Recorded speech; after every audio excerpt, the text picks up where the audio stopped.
the attempts to make abortion illegal at the sound of a heartbeat.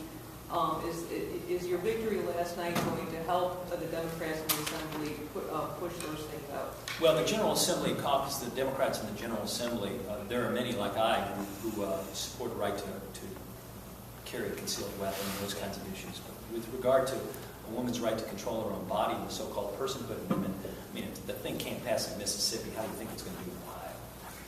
I think Bill Batchel got up this morning with a bad case of heartburn, thinking that thing's going to be on the ballot next year.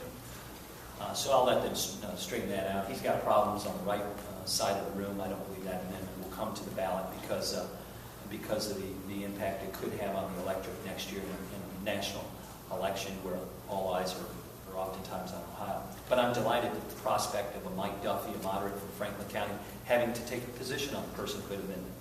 I will be adamantly opposed, as will be the Democratic Party. We'll pass a resolution opposed to it. But moderate Republicans will have a chance to declare whether or not they want to get involved with the most personal and profound of decisions any woman has to make, and that no man can even come close to appreciate having to make. Batchelder had mentioned yesterday, excuse me, that it was your right to bring these referendums, but there might be some voter fatigue. I think we won Medina County. Joe. This vote last night will be portrayed as a big victory for Labor and Democrats. But there had to be a whole lot of Republicans that voted against the issue too, because it only won in Medina County. It only won in 6 counties. It got killed in Republican counties across the state. What message are the Republican rank and file sending to Governor Casey and the Republicans in the legislature? You know, Joe, and I didn't mean to be so quick about Medina County, but that's a good example.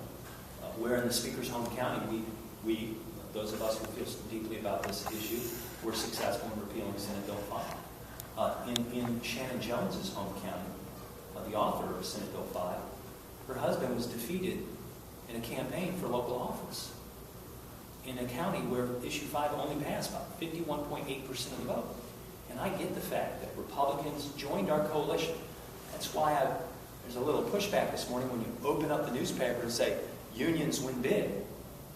When less than 20% of Ohioans have a member of their family who are part of a collective bargaining unit, in our opinion, it was communities win big. Those of us who support police and firefighters. I'm not one. But I know my cousin's a member. He's a member here in Columbus, the collective bargaining unit. And he was a good Republican up until about March when he was locked out of the State House. It's our job to reach out to those Republicans who still, by title, continue to remain part of the GOP, and reach out to them and continue to cultivate those relationships so that they'll stay part of this coalition, and not just for the short term, but the long term. Now, there's no difference between the issues that are important to a firefighter in Cincinnati and the issues that are concerning to Sherrod Brown. And like Howard Metzenbaum and Jonathan before, Sherrod Brown has this ability to go to far off parts of the state and talk about issues that are most fundamental, that resonate in the big cities and in the small villages. And Senate Bill 5 was a good anecdote that gives us an opportunity to remember as Democrats, never take folks who care about these issues for granted. There's some who suggested during the 1980s, for instance, we lost our way with the Reagan Democrats. And now it gives us a great opportunity to remind these folks who was with you and who was against you through the course of next year's campaign and well beyond. Our relationship at the Ohio Democratic Party has been very strong with members of the AFL, members of Change to Win, private sector and public. But individual candidates, individual campaigns must always reflect and respect the will of the people as it relates to Senate Bill 5. And if you do that, you'll be successful in holding the coalition together. Okay. But these Republicans stick with Casey on almost every issue. What caused them to split apart on this issue? Well, I don't know if they'll stick with them on every issue because similar polling, if we're going to agree that the Quinnipiac or the PPP poll that showed us at a 20-point race over the course of the last couple of weeks, that was in fact a good poll, and last night's results kind of back that up. Then you also have to look at the poll, the same question, other questions that were contained in the same poll about the governor's popularity, which is about 33%. So if we were to argue that the results of Senate Bill 5 are indicative of the will of the people, then the governor's popularity a fair indication of whether or not Republicans are going to support the governor himself on any numbers of issues. I think at the end of the day, if the governor were to, as I suggested last night, listen to the people and respond, reach across the aisle, build a bipartisan coalition when it comes to policy making, he can find some success from a political standpoint. He can ensure that his Republican base, at least those Republicans who are not going to be taken away by the shouting and screaming of the Tea Party, those moderate middle Republicans, I think primarily living in places like Ohio, then he'll see his numbers improve. Bob Bennett's probably right about that. But has anything in the last 2 years since the guy announced in Westerville shown us that he can change his ways, mend his ways? I'm not so sure it's in him. Probably why I don't run for governor, aren't you? Well, what issues are the Democratic Party, what are you working on right now that you think would resonate with those disaffected Republicans who voted with you on issues? How about rebuilding the local government fund and investing in counties and local school districts and police and fire departments? The fact of the matter is there are more Republican county commissioners in this state than Democratic county commissioners. There are more Republican county sheriffs in the state than Democratic county sheriffs. It seems counterintuitive to me as state party chair that we would push an agenda that would somehow lift Republican local officials up. But the fact of the matter is that's what's good for communities. Investing in the local government fund is a really good example of how we can start turning this thing around. Eliminate the need to continue to go to the voters for additional levies at the local level, and return to the long-standing commitment both Republicans and Democrats have had for almost a century when it comes to providing revenues at the local level. In addition, lead by example.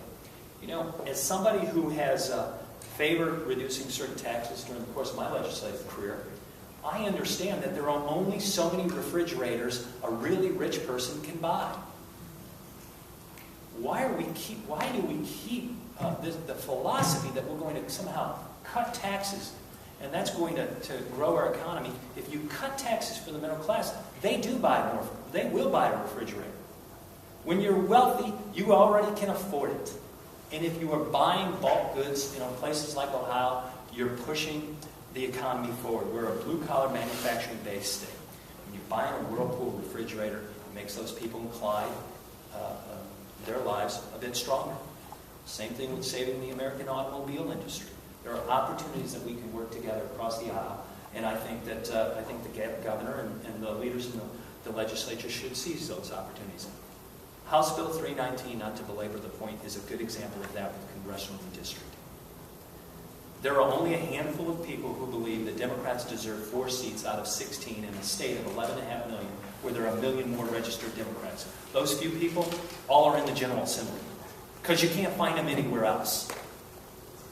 That's a great opportunity that Matt Huffman, that Bill Batchelder could take this week and reach across the aisle and say, how can we fix these maps so that we all feel better about it, and perhaps we all can get together and support it.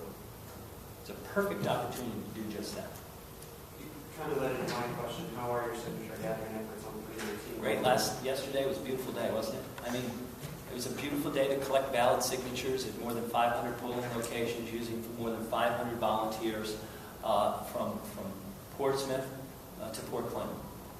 In all of those election night parties last night, we had canvassers collecting signatures. We don't have the hard numbers yet today, but we will have tens of thousands of signatures that were collected in one day. We have an infrastructure in place. Why are we being forced to go through this process? For the mere intransigence of Republican leaders who are unwilling to sit at the table and compromise when it comes to a congressional map? To toss aside the longest-serving woman in the United States Congress as if she doesn't matter?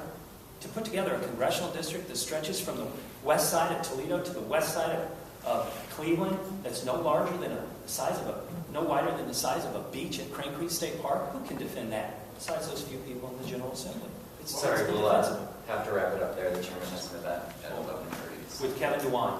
Kevin DeWine. What are you going to talk to him about? I respect and admire Kevin. Most of you know I'm friendly with him. He's not on the ballot, so why do I want to focus on Kevin? I wish him well. Any comments on the split? I can't imagine getting up every day having to defend John Kasich's policies. So I wish him well. Speaking of redistricting, the House obviously is running a new district